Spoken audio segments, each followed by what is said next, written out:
Hi guys, welcome back to Rts Share Tea, where respiratory therapists live out loud. With me, your host, Linda Fry, the Asthma Lady. Yes, welcome everyone. Welcome to anybody new.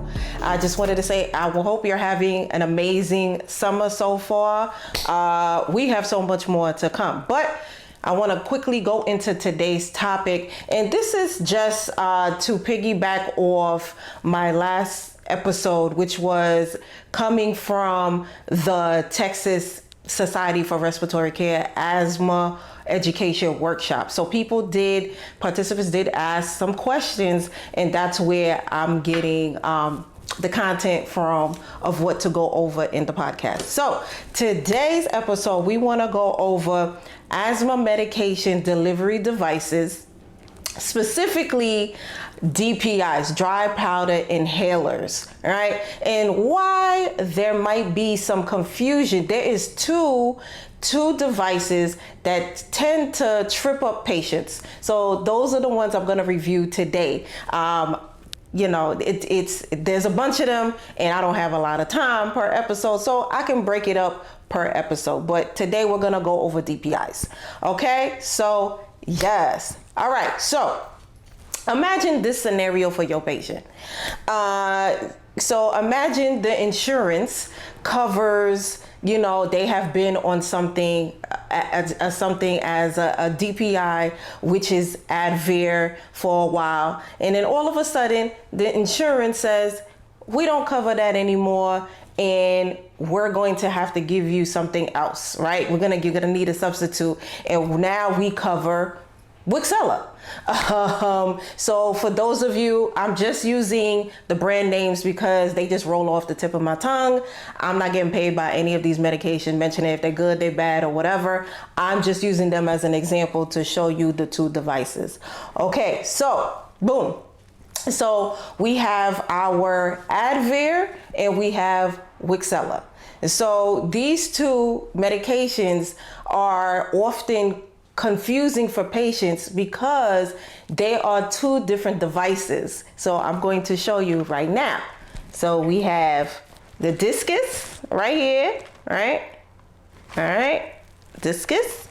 And we have our inhib. Let me just turn it around this way. Inhib. So the Wixella usually comes in this device, and the Advair usually comes in this device, the discus, right? So like I said, insurance will say something like, hey, we don't cover the discus anymore. But what we do have is the Wixella, which comes in the inhib. And now, your patients now have to take this device, right? And how can that be confusing? I'm going to show you. Okay. The discus, you have to hold it horizontally.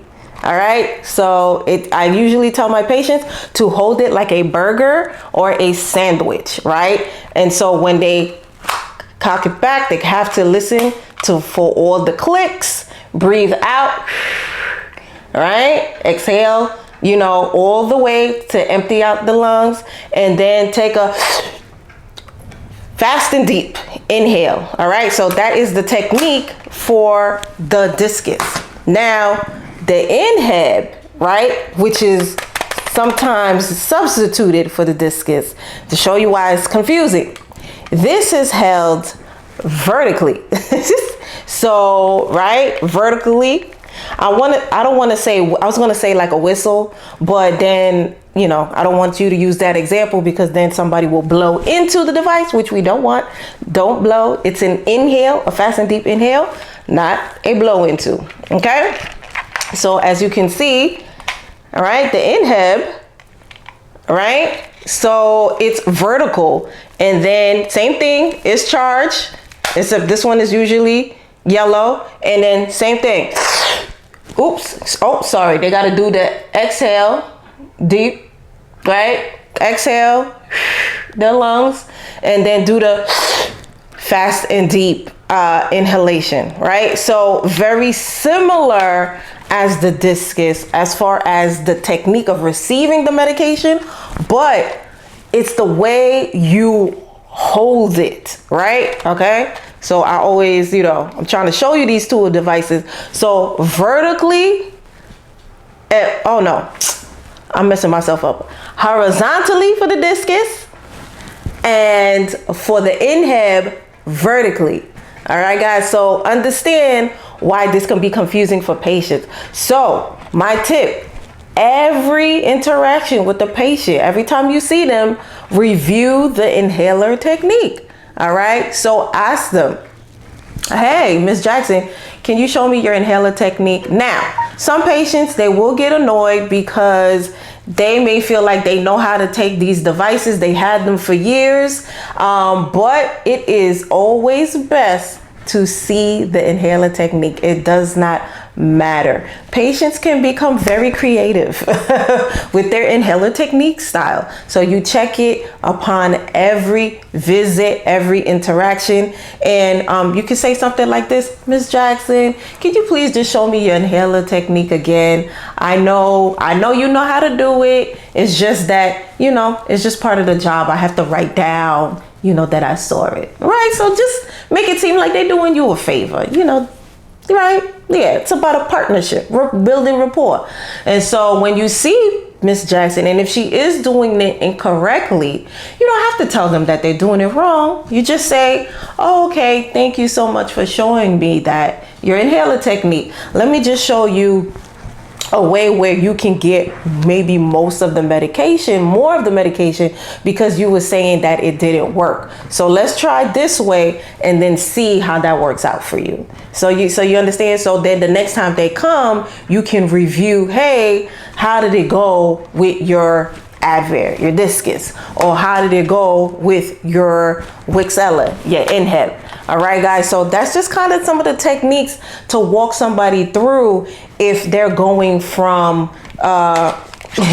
one to the other. All right, guys, so this is about making their life easier and understanding and having empathy why these things might frustrate them, why it may be confusing, and we want to set them up for success. Yes. All right, guys. So I hope you learned something here from me today. That's just a little tidbit. If you want to know more about that stuff, this type of stuff, I'm super excited that the AARC, a guide to aerosol delivery devices for the respiratory therapist, 5th edition is out. So I was one of the contributing editors and content creators for that this year. So huge shout out to Mandy and to Doug and those on the AARC team who got me on the project. I was so excited to be included in this project this year. All right, guys. So I'm gonna put it in the description. The link to that, it's a free download if you're an AARC member, and I believe it's like it's $108 if you're not a member of the AARC, but it's an easy download and good for, respiratory therapist team or the nursing team or whoever needs access to the information.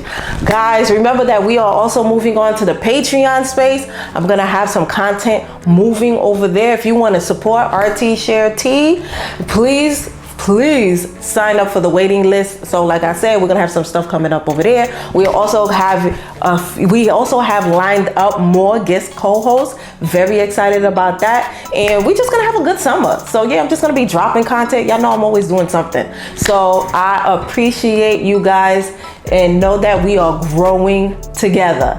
All right. So yes, we are here every Wednesday on most podcast platforms, and we are on YouTube on Thursdays. And did I forget anything? Nope. Well, guys, I'll see you next week. Remember to invest in yourself and to only compete with yesterday's version of you. Bye.